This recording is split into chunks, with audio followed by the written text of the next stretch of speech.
In this video, we shall look at a problem associated with motion of an object in a viscous medium. A ball with a mass 4 kg falls from rest in a viscous medium.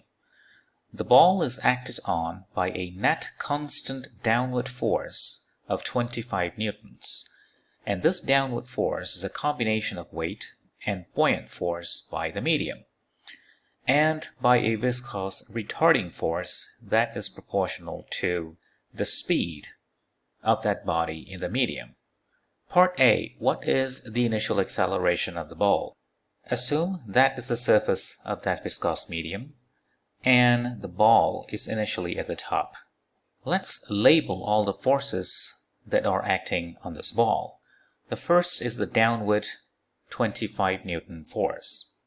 So 25 Newton, and you also have a retarding force in an upward direction, like that. R, where R is 4 times V, with V being the speed of the ball in meter per second. So generally there should be an acceleration. Let's call it A in a downward direction. Note the mass of the ball is 4 kg. We also know it is starting from rest. So at that point, the speed, the initial speed, let's call it U, is 0 meter per second. We also should label R as a function of V. So let's do part A, the initial acceleration.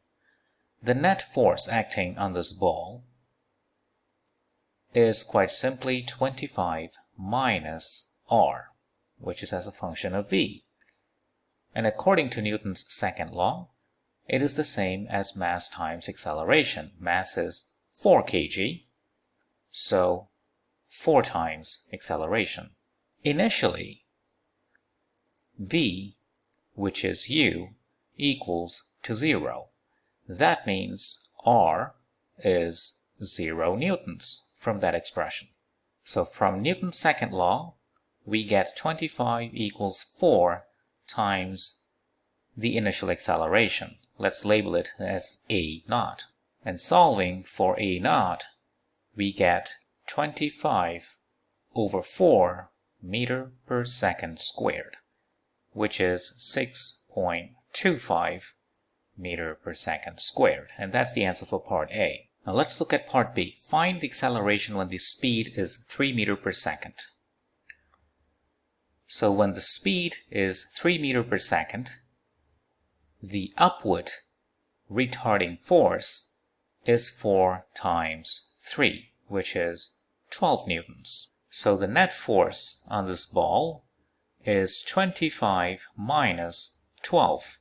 And by Newton's second law, that is just the same as m times a, m being 4 kg, and a is the acceleration that you want to find. And solving this, a is quite simply 3.25 meter per second squared. So when the speed of the object is 3 meter per second, the acceleration is 3.25 meter per second squared. So that is the answer for part B. Part C. Find the speed when the acceleration is 0.15 the initial acceleration. So the net force is 25 minus 4 times V equals 4 times the acceleration is 0.15 of the initial acceleration. Initial acceleration is 6.25 meter per second squared. 6.25. And solving for V, we get V being 5.31 meter per second. So that is the speed of the object when the acceleration is 0.15 times 6.25 meter per second squared. Part D. Calculate the terminal speed.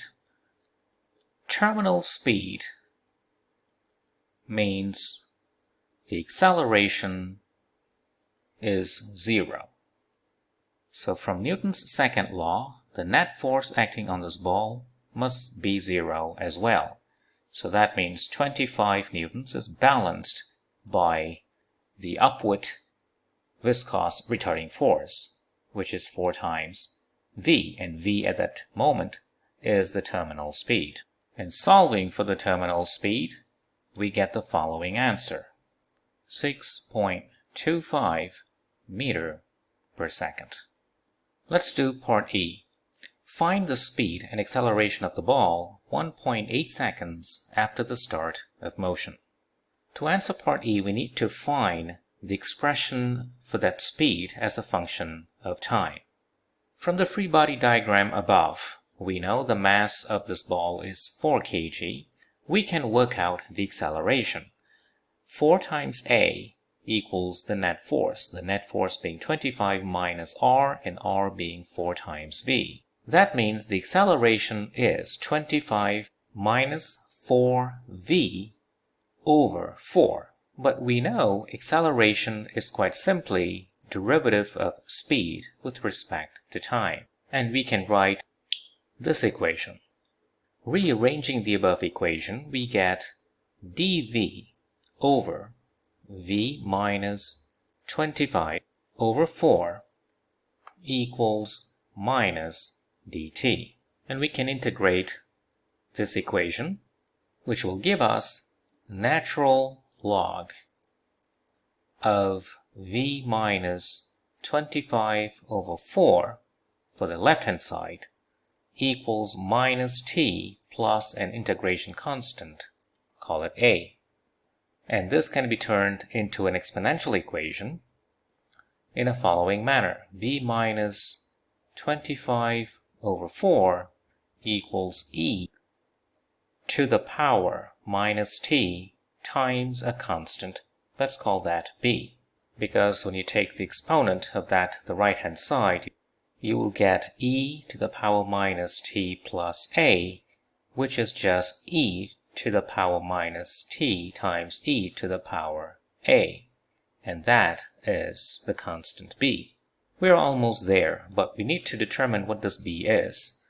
To get b, we need to realize that when the motion started, namely at t equals to 0, the value of speed is 0. Substituting this, you will get 0 minus 25 over 4 equals e to the power 0 b.